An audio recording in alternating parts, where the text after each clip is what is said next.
சிறுகடிக்கு ஆசை சீரியல்ல ரூமுக்கு போன ரவி ஸ்ருதி கிட்ட, சாரி ஸ்ருதி, என்னால் தான் நீ இவ்வளவு கஷ்டப்படுற. என்னை நம்பி இந்த வீட்டுக்கு வந்த, ஆனா இந்த ரூம்க்காக இவ்வளவு பிரச்சனை நடக்கும்னு நான் எதிர்பார்க்கல, சாரின்னு சொல்ல, இதை கேட்ட ஸ்ருதியோ, அட விடு ரவி, நான் இதெல்லாம் பெருசாவே எடுத்துக்கல, உன் கூட இருக்கிறது தான் எனக்கு பெரிய சந்தோஷம். என்ன உங்க அண்ணன் தான் கொஞ்சம் கோவப்படுறாரு, அந்த ரூமை பூட்டிட்டு போகாம இருந்தாலே தேவையில்லாத பிரச்சனை வந்திருக்காது, அதெல்லாம் போகட்டும் ரவி, விடுங்கிறாங்க. முத்து மீனா கிட்ட, மீனா நீ தரையில படுக்கிறியோ உனக்கு பரவாயில்ல, எந்த பிரச்சனையும் இல்ல, பாரு தலையை எவ்வளவு சில்லுன்னு இருக்குன்னு. அப்பா வந்து தரையில படுத்தா என்ன ஆகுறது, அதனால தான் பெட் எடுத்து அவருக்கு வெளில போட்டு கொடுத்தேன், நல்லபடியா அவர் படுத்துக்கிட்டோம், எந்த பிரச்சனையும் இல்லை, பரவாயில்லையான்னு கேட்கறாரு. கேட்ட மீனாவோ, அப்படிலாம் எனக்கு ஒன்றும் இல்லைங்க, நல்லா தான் படுத்துருக்குன்னு சொல்ல, தானே மீனா, நான் பாரு தெரியாம கேட்கறேன், என்ன அரண்மனையில வாழ்ந்த மகாராணி மாதிரி ஏன் உங்க வீட்டுல தரையில தானே படுத்திருப்ப, தெரியாம கேட்டேன்னு சொல்ல மீனா கோவப்படுறாங்க. அப்படி இல்லை மீனா, நான் அப்படி சொல்ல வரல, வீட்டுல கூட நீ சாதாரணமா தானே இருந்த, நம்மளாச்சும் பரவாயில்ல, தரையில படுக்க சொன்னாலும் படுத்துருவோம், ஆனா அப்பா அப்படியா, இப்பதான் ரிட்டையர் ஆனாரு, ரிட்டையர் ஆன காலத்துல சந்தோஷமா இருக்கலாம்னு பார்த்தா ரவி பையனால இப்படி மாதிரி ஒரு பிரச்சனை வந்துருச்சு அப்படின்னு சொல்ல, இதை கேட்ட மீனாவோ, ரவி ஒன்றும் பிரச்சனை பண்ணலங்க, பிரச்சனை காரணமே நீங்க தான், மட்டும் இந்த ரூமை பூட்டாம போயிருந்தா இவ்வளவு பெரிய பிரச்சனை நடந்திருக்காது.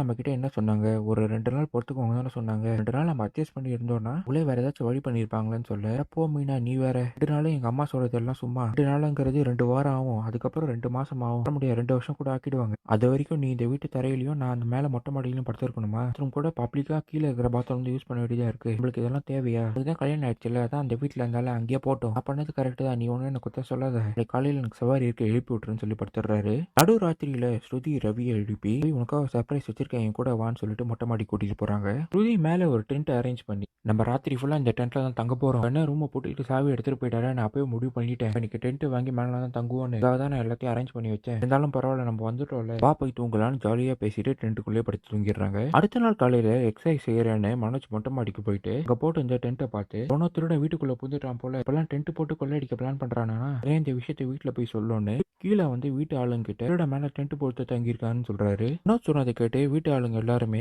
மேல வந்து டென்ட் இருக்கிறத பார்த்துட்டு, உள்ள சத்தம் கேக்குது, உள்ளதான் திருடன் பத்திருக்கான் போல, எல்லாரும் கையில ஒரு பொருள் எடுங்கன்னு வீட்டுல இருக்கிற ஆளுங்களை அடிக்கிறதுக்காக கையில ஒரு பொருள் எடுத்துக்கிறாங்க. திருடன் தான் உள்ள இருக்கான்னு நினைச்சு எல்லாரும் அடிக்கும் போது வீட்டுக்குள்ள வந்து ரவியும் ஸ்ருதியும் வெளியே வந்து, அப்பா அம்மா நாங்க 2 பேரும் தான் இதுக்குள்ள இருக்கோம், நேற்று நைட் இங்க தான் தூங்கணும்னு நாங்க முடிவு பண்ணிட்டு, அதனால தான் டென்ட் போட்டு உள்ள தங்கணும்னு சொல்றாங்க. ஸ்ருதியோட அம்மா சுதா ஸ்ருதிக்கு ஃபோன் பண்ணி, ஸ்ருதி அந்த வீட்டுக்கு போகணும்னு அங்க மறந்துட்டியா, மாமனார் மாமியார் அங்கேயே செட்டில் ஆயிட்ட போல, அம்மா ஞாபகமே வரல, ஏன் ஃபோன் பண்ணலன்னு கேட்க, ஸ்ருதியோ அப்படிலாம் இல்லம்மா, வந்ததுல இருந்து சரியான வேலை, இந்த வாரம் ஃபுல்லா ஸ்டுடியோக்கும் வீட்டுக்கும் அழைச்சிட்டு இருக்கோம், டென்ட் போட்டு நானும் ரவியும் படுத்துட்டோங்கிற விஷயத்த சொல்ல, இதை கேட்டு ஸ்ருதியோட அம்மா கோவப்படுறாங்க. என்னது உங்க வீட்டுல ஒரு ரூம் கொடுக்காம டென்ட்ல படுக்க வைக்கிறாங்களா, இதுதான் நான் அப்பவே சொன்னேன், இந்த மிடில் கிளாஸ் மென்டாலிட்டி அப்படிதான் இருக்கும்னு, இதான் எங்க பேச்சை கேட்காம இந்த ரவி பையனை கல்யாணம் பண்ணிக்கிட்டேன், இரு நான் அங்க வந்து பாத்துக்கிறேன்னு ஸ்ருதி சொன்னதை முழுசா கேட்காம போனை கட் பண்ணிடுறாங்க. இதுதான் இனி எபிசோட்ல நடந்தது.